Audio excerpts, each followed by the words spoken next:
Alergias alimentares, intolerâncias alimentares. Será que você sabe a diferença? Ou, de repente, você acha que tem um probleminha e, na verdade, seu problema é outro? Ele vai explicar tudinho. Mais uma vez, seja bem-vindo, doutor Roberto. Obrigado, Carol. Prazer em recebê-lo. Prazer sempre. Ele que é nutrólogo e clínico geral e está aqui de 15 em 15 dias, sempre às segundas-feiras. Adoro quando você vem, porque eu tô feliz também, quando chega a segunda-feira que o doutor Roberto está aqui, porque é momento de aula, de aprendizado e em casa, pode ter certeza, você vai sair depois desse assunto pensando, então é por isso que aconteceu aquilo, não sei quando. É exatamente isso. Doutor, fique à vontade. Vamos lá, Carol. Pode começar por onde você quiser. Acho que a gente tem que primeiro falar dessa diferença, né? É verdade, porque até é muito frequente, né? A alergia alimentar é um quadro que se manifesta de maneira muito intensa, muito rápida. O mecanismo que faz o nosso corpo rejeitar o alimento, a ciência já compreende um pouco mais, são alguns anticorpos chamados de IgE, que se manifestam logo de imediato quando você ingere esse alimento. Assim que ele chega no seu intestino e começa a ser absorvido, já começa uma reação extrema. Então, as alergias alimentares levam a sintomas muito mais em aparelho digestivo, como diarreia, dor abdominal, cólica.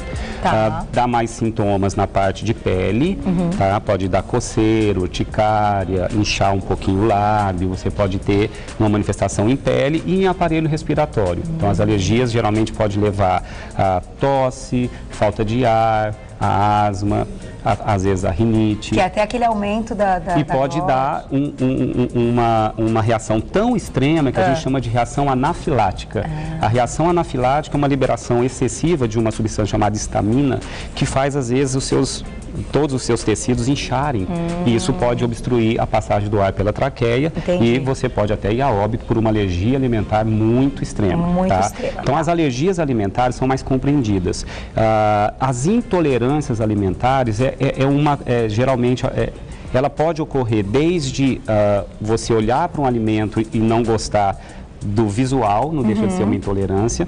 Você pode sentir o cheiro do alimento e achar que não gosta e não gostar desse alimento. Isso também não deixa de ser uma intolerância alimentar. Mas o que a ciência está estudando, e é muito interessante, Carol, na última década está se começando a entender melhor um quadro chamado intolerância alimentar tardia.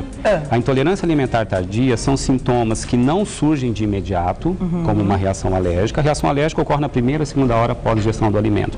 A intolerância alimentar dita tardia, os sintomas podem surgir até 3 a 4 dias depois, tá? E os sintomas não se prendem apenas no aparelho digestivo, na pele, no aparelho respiratório.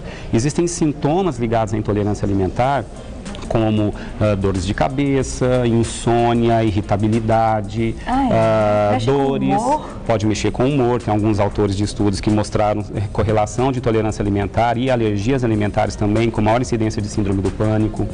Existem estudos mostrando correlação de intolerância alimentar com dores articulares, com dores nos músculos, com mais chance de desenvolver doenças chamadas autoimunes. Seus anticorpos passam a atacar também partes do seu corpo. Então, existe alguns estudos mostrando correlação de intolerância alimentar com artrite reumatoide, lúpus eritematoso, que são patologias mais raras, mas que podem ocorrer também. E o mecanismo que eu vou tentar explicar depois, Carol, trouxe aqui uma pauta lúdica, no próximo bloco eu vou falar, o porquê que o nosso sistema imunológico causa ou começa a trabalhar contra esse alimento. Eu vou explicar isso, vai ficar um pouquinho mais claro. Perfeito. Mas, doutor, assim, a alergia, como você citou lá, ela aparece mais depressa, então é um quadro alérgico que você consegue visualizar, né, perceber e até procurar o médico com uma certa rapidez, porque você notou que alguma coisa está diferente. Essas alergias podem aparecer ao longo da vida ou normalmente a pessoa nasce com aquela alergia e desde pequenininha ela tem alergia. Ao longo da vida não surgem surpresas, são as mesmas alergias de quando ela nasceu. Olha, existe uma predisposição genética individual, ela pode surgir alergia em qualquer etapa da vida, mas ela é mais comum de ser iniciada na infância. Passa pelo nosso intestino, Carol, desde que a gente nasce, pelo menos 20 toneladas de alimentos. Tá? É uma quantidade enorme. E junto com os alimentos vem também substâncias tóxicas, agrotóxicos, corantes, conservantes. Então o nosso intestino é exposto diariamente a substâncias que o intestino precisa selecionar ou evitar a absorção daquilo que seria uma coisa tóxica. Entendi. Né? Então esse fenômeno chamado de tolerância alimentar, porque os alimentos a gente começa lá no leite materno. Né? O leite materno traz para o intestino do bebê uma proteção já. Ele ajuda a desenvolver a flora chamada probiótica, que a gente falou na pauta passada. Essa flora de lactobacilos, de bactérias do bem, começam a fazer já o intestino do bebê e o sistema imunológico do bebê a não reagir tão intensamente contra as proteínas dos alimentos. Tá. Então, essa tal tolerância, chamada tolerância oral, a gente já começa a adquirir na infância. Entendi. Então, crianças que foram amamentadas por mais tempo desenvolvem mais tolerância aos alimentos. Crianças que amamentaram por pouco tempo ficam mais vulneráveis a desenvolver intolerância ao alimento. E se você entra precocemente, depois de desmamar do peito, com alguns alimentos ricos em proteína, por exemplo, o ovo, o leite, o leite, o ovo e a soja, tá? São os alimentos e o amendoim, perdão, são alimentos que a carga proteica é grande. E você começa a desenvolver já alergias na infância a esses alimentos. Olha que tá? E a chance de na vida adulta persistir aumenta. O que os estudos mostram é que 6 a 8% das crianças podem desenvolver alergia alimentar. Na vida adulta, isso cai para 2 a 3%, porque a gente vai desenvolvendo tolerância com o passar dos anos. Entendi. Né? Então, com os próprios alimentos. Com os próprios alimentos. Então, aí está a importância de ter um respeito com essa alimentação da criança, desde de pequenininho, consultar uma pessoa para saber qual o período certo de introduzir cada alimento. Isso. É mais ou menos isso. A gente evita Carol, muitos problemas futuros sem de dúvida. alergia. E a mãe que amamenta por mais tempo tem filhos com menos intolerância alimentar. Olha que então, a amamentação já é o primeiro degrau para você ser uma criança mais velha ou um adulto com menos alergias. Entendi, doutor. Então, agora que a gente entendeu mais ou menos a diferença da alergia para a intolerância, a gente vai mostrar os alimentos que podem causar. Vamos lá. Né, digamos, com maior intensidade. Com maior intensidade. O que os estudos mostram? Quais os alimentos que são mais frequentes de desencadear alergia alimentar? Ok. Tá? Quais são os grandes grupos, eu separei para o lado de cá, que é ovo, tá? Leite e seus derivados, o trigo, tá? E os derivados do trigo, soja, amendoim, nozes e peixes e frutos do mar, tá? E o milho também. Então, quando a gente fala, eu não posso comer frutos do mar, o peixe, de fato, para alguns pacientes, frutos do mar, ele pode ser perigoso. Na verdade, os peixes e os frutos do mar, eles podem ser conservados com substâncias para ele não apodrecer, e essas substâncias, elas estimulam a liberação de histamina. Tá. Então, às vezes, não é alergia à proteína. Geralmente, a alergia é desencadeada à proteína do alimento.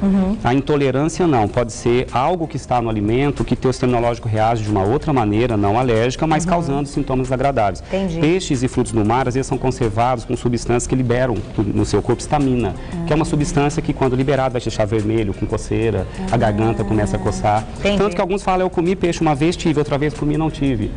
Depende da maneira que ele está sendo conservado. Entendi, exatamente. Aqui estão os grupos mais frequentes, Carol. Tá. Os menos frequentes, mas não por isso também tão raros, seriam esses grupos que eu separei aqui. Tá. Frutas cítricas também está dentro dos grupos que podem causar intolerância ou alergia alimentar. É mais comum nas alergias. Os feijões e a ervilha. Aqui o mecanismo de intolerância ao feijão e à ervilha é na digestão do alimento. O alimento precisa ser digerido. Eu vou falar isso no próximo bloco, Carol. Vocês vão entender direitinho como funciona isso. Precisa ser quebrado, As proteínas são moléculas enormes, precisam ser quebradas para poder ser absorvida no intestino em microscópicas partes. Entendi. E o feijão tem uma capa, que às vezes, uma película, que a digestão não é tão eficiente, dependendo da predisposição da pessoa de produzir mais ou menos suco digestivo. E pode ter sensação de gases, de empachamento. Eles causam muita intolerância alimentar. Alergia é mais raro. Entendi. Tá? As castanhas também, tanto de caju quanto a do Pará, alguns pacientes desenvolvem um pouquinho de alergia.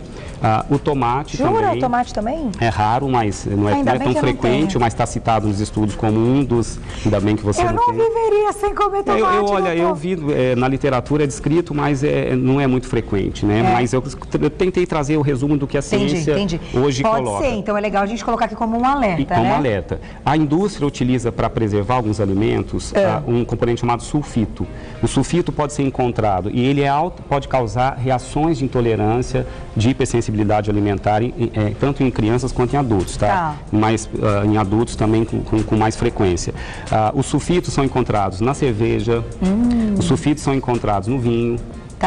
Os sulfitos são encontrados em refrigerantes, em algumas marcas, e em picles. Tudo que é em conserva tem sulfito para o alimento para durar mais tempo, para ele não apodrecer. Então pode ser que depois de ingerir, né, enfim, aqui com o álcool, a cerveja, ou mesmo os alimentos que tenham essa conserva, a pessoa se sinta mais estufada. Também, a intolerância pode não ser só no aparelho digestivo. A alergia, sim. Se ele for alérgico ao sulfito, ele vai desencadear de imediato ou uma asma, ou ele pode ter rinite, ou tosse, ou coceira na pele. Tem pessoas que têm só dor de cabeça, tem uma sensação de desconforto, pode dar também sensação de estufamento, também pode.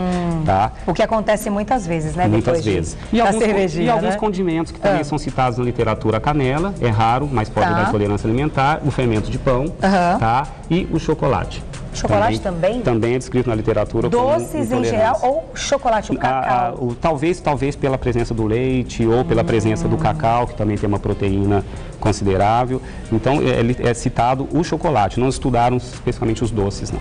Então, esses alimentos que a gente mostrou aqui, alguns falando de alergia e alguns causam intolerância, são os principais, aqueles que a gente pode prestar mais atenção, né? Exatamente. Eu vou aproveitar e fazer uma perguntinha aqui da Josiane Januário. Josi, um beijo pra você. Deixa eu ver o que ela quer saber. Tenho intolerância a trigo e frango. Faço dieta rígida e não consigo engordar. Quando fico nervosa, passo muito mal e tenho diarreia. Então, calma, uma coisa... Ela tem... Vamos conectar as coisas. Ela tem intolerância trigo e ao frango. trigo e ao frango. E ela faz uma dieta rígida e não consegue engordar. Então, eu acho que ela quer engordar. Aí ela tem ou é emagrecer, hein, Josiane? Não tem muita correlação, Carol, de intolerância à alergia alimentar com peso. Né? O ganho de peso ou a perda de peso depende de outros fatores, não propriamente de você ter ou não uma intolerância. Entendi. É lógico que se você tiver uma intolerância a um alimento extremo e você deixa de comer, é mais fácil você emagrecer. Sim. Quem tem intolerância a glúten tem geralmente uma doença mais grave, que é a doença celíaca, né? Que já se descobre na infância, a criança começa a entrar em desnutrição, ela começa a ter diarreia, começa a ter perda de peso. Mas a correlação dela que ela está perguntando, eu acho que não tem. Ou ela precisa procurar ou um médico ou um nutricionista para entender o que ela está... Se ela quer engordar, o aporte calórico de outros alimentos é perfeitamente substituível. E o lance dessa diarreia ligada ao nervosismo? Existem alguns estudos que mostram que sob estresse você libera mais um hormônio chamado cortisol. E parece que o cortisol pode atrapalhar o equilíbrio da flora intestinal. Alguns estudos revelam que o estressado pode ter um quadro chamado disbiose, que é uma perda de flora intestinal adequada, e o intestino passa a aumentar o tamanho dos poros que absorvem o alimento, aumenta a permeabilidade intestinal, e isso pode gerar uma tendência maior a alergias e intolerâncias alimentares. Olha que importante. Então, não só os alimentos, mas a gente também pode incluir o estresse também nesse assunto. Eu vou falar das causas no próximo bloco. Então, daqui a pouquinho eu volto para a gente conversar sobre as causas, tanto das alergias quanto das intolerâncias. E aí a gente vai entender de uma maneira muito legal que o Dr. Roberto trouxe para ilustrar o porquê que isso acontece, que a gente tem que se identificar mesmo e procurar ajuda, porque com o passar do tempo pode piorar. Pode. E aí, problemão para consertar depois fica mais difícil. Perda de qualidade de vida. Perda de qualidade de vida, disse tudo, doutor. Então eu já volto para a gente continuar o nosso assunto.